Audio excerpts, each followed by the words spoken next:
கலைகளின் பிறப்பிடமான கலா ரசிகர்கள் என்றால் அது ரிஷபத்தில் பிறந்த ஆண் பெண் என்று சொல்லலாம். எங்கும் எதிலும் எவ்வளவுதான் வாழ்வில் சோகங்கள் மூழ்கினாலும் அந்த சோதனையிலும் சாதனை படைக்க வல்லமை கொண்ட ரிஷபத்தில் பிறந்த ஆண் பெண் அனைவருக்கும் இயற்கை ஜோதிடம் சார்பாக என் இதயங்கனிந்த வணக்கத்தை தெரிவித்துக் கொள்கிறேன். பொதுவாக ரிஷபத்தில் பிறந்தவர்கள் அனைவரையும் நேசிக்கக்கூடியவர்கள், அனைவரும் அன்போடு அரவணைப்போடு பழகக்கூடியவர்கள். இவர்கள் சுயநலம் என்றால் சிறிதளவும் இவர்களுக்கு கிடையாது. எல்லாம் பொதுநலமாகவே யோசிக்கக்கூடியவர்கள், எதையும் ஒரு லவ் மூடோடு பார்க்கக்கூடியவர்கள். இதற்கு உதாரணம் எடுத்துக்கொண்டால் நம்ம நடிகர் கமலஹாசன் அவர்களை எடுத்துக்கொள்ளலாம். அவர்கள் நடித்த அத்தனை கதாபாத்திரத்திலும் ஒரு ஆழ்ந்த கருத்து இருக்கும். எவ்வளவு சோகமான படமாக இருந்தாலும் தன்னுடைய லவ் மூடை அதில் காட்டியிருப்பார். எதற்காக இதை சொல்லுகிறோம் என்றால், எவ்வளவு ரணகலமாக இருந்தாலும் தன் வாழ்க்கையை ரசித்து ருசித்து வாழக்கூடிய ஒரு தன்மை கொண்டதுதான் இந்த ரிஷபராசி.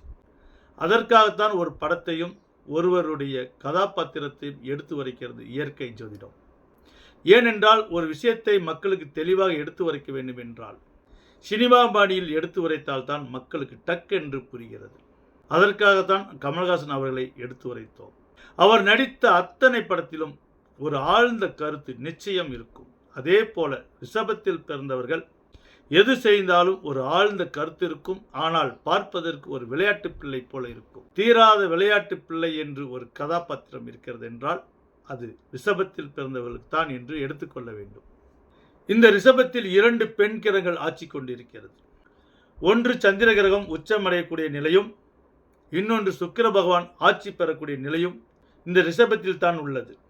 அப்படிப்பட்ட ராசியில் பிறந்தவர்கள் ஏழ்மையாக இருந்தாலும், தன் வாழ்வில் எவ்வளவுதான் சோக கடல் வந்து மூழ்கினாலும் அந்த சுனாமியிலும் ஸ்விம்மிங் இடுவோம் என்று சொல்வது போல் இவர்கள் எப்பொழுதும் தன்னை புத்துணர்ச்சியோடு வைத்துக் கொண்டும் மற்றவர்கள் முகத்தை மலர வைக்கும் அளவுக்கு நகைச்சுவையோடும், ஏனென்றால் இவர்கள் வாயை திறந்தாவே நமக்கு சிரிப்பு வந்துவிடும். பொதுவாக நம்ம எத்தனையோ காமெடிக்காரர்கள் பார்ப்போம், அவர்கள் ஏதாவது பேசினால்தான் சிரிப்பு வரும்.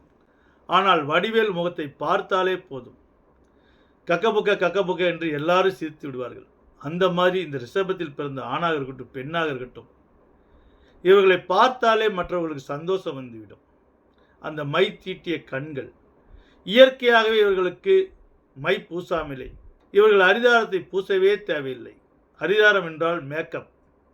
இவர்கள் மேக்கப்பே போட தேவையில்லை, சும்மா குளிச்சுட்டு வந்து நின்னா போதும். இதில் பிறந்த ஆணாக இருக்கட்டும் பெண்ணாக இருக்கட்டும். அதிலும் இவர்கள் கண்களை நாம் பார்க்கவே கூடாது. இவர்கள் கண்களில் இயற்கையாக காந்த வசியம் இருக்கும். ஏனென்றால் 2 பெண் கிரகங்கள் சங்கமிக்கும் இடம்தான் இந்த ரிஷபராசி. அப்படிப்பட்ட ரிஷபராசிக்கு வாழ்க்கையில் தடைகளும் தாமதமும் விலக விருட்சங்களை வளர்த்துவதற்கு இயற்கை ஜோதிடம் எடுத்துரைக்கிறது. ரிஷபத்தில் பிறந்தவர்களுக்கு சொந்த இடம் இருந்து இந்த மரங்களை நீங்கள் வளர்த்தி வந்தால் உங்களுக்கு வரக்கூடிய துஷ்ட சக்திகளை இந்த விருட்சம் தாங்கிக் கொள்ளும். அப்படிப்பட்ட அதிர்ஷ்டமான மரங்களை உங்களுக்கு எடுத்துரைத்து நீங்கள் வாழ்வில் பெருவாழ் வாழ வேண்டும் என்ன உயர்ந்த நோக்கத்தோடு இயற்கை ஜோதிடம் எடுத்துரைக்கிறது. மரம் வைக்க முடியாதவர்கள் செடி வைத்துக் கொள்ளலாம். முதலில் இடம் உள்ளவர்களுக்கு என்னென்ன மரம் வைக்கலாம் என்று பார்த்துக் கொள்வோம். ரிஷபத்தில் கார்த்திகை நட்சத்திரம், ரோகிணி நட்சத்திரம், மிருகசீர்ஷ நட்சத்திரம் உள்ளது. கார்த்திகை 2ஆம் பாதமும் 3ஆம் பாதமும் 4ஆம் பாதமும், ரோகிணி நட்சத்திரம் 1 முதல் 4 பாதமும், மிருகசீரிஷ நட்சத்திரம் 1ஆம் பாதமும் 2ஆம் பாதமும் அடங்கியுள்ளது. கார்த்திகை நட்சத்திரத்தில் பிறந்தவர்களுக்கு கிழக்கு திசையில் இந்த அத்தி மரத்தை வைக்கலாம். ரோகிணி நட்சத்திரத்தில் பிறந்தவர்களுக்கு நவாப்பழ மரம் வடக்கு திசையில் வைக்கலாம். மிருகசீரிஷ நட்சத்திரத்தில் பிறந்தவர்களுக்கு தெற்கு திசையில் கருங்காலி மரத்தை வைக்கலாம். பொதுவாக இந்த ரிஷபத்தில் பிறந்தவர்களுக்கு இன்னும் என்னென்ன மரங்கள் வைக்கலாம் என்றால், அதே தெற்கு திசையில் நெல்லிக்காய் மரம் வைக்கலாம். கிழக்கு திசையில் அரச மரம், ஆலமரம் போன்றது வைக்கலாம்.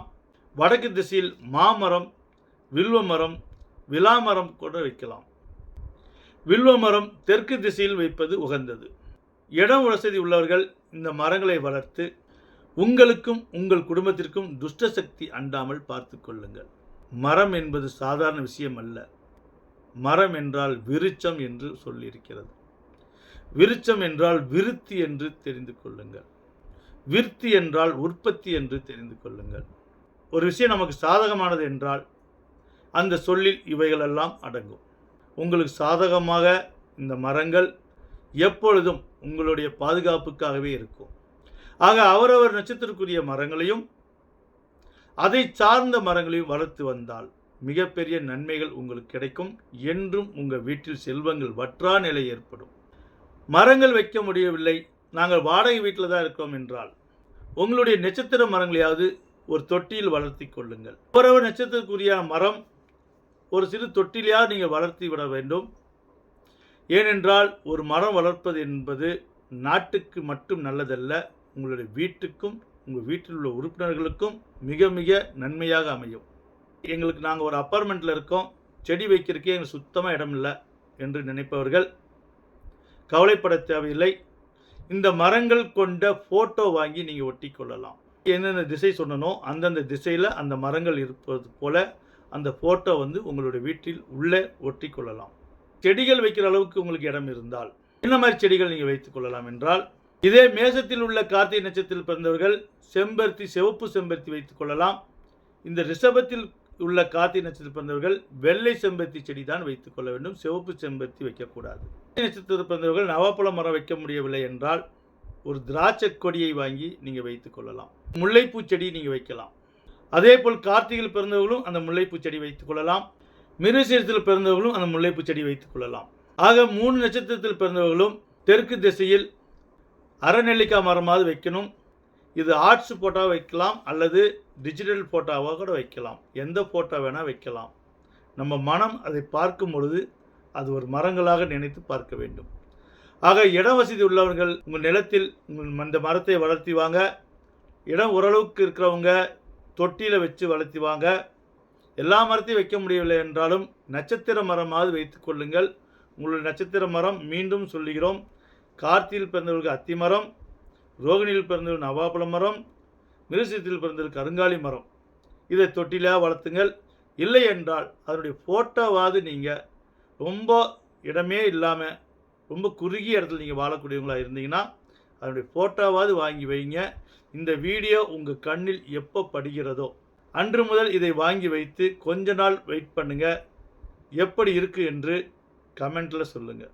இந்த பதிவு உண்மையிலே உங்களுக்கு நல்ல பதிவு என்று உங்கள் மனசுக்கு தோன்றினால் அனைவருக்கும் ஷேர் பண்ணுங்கள்.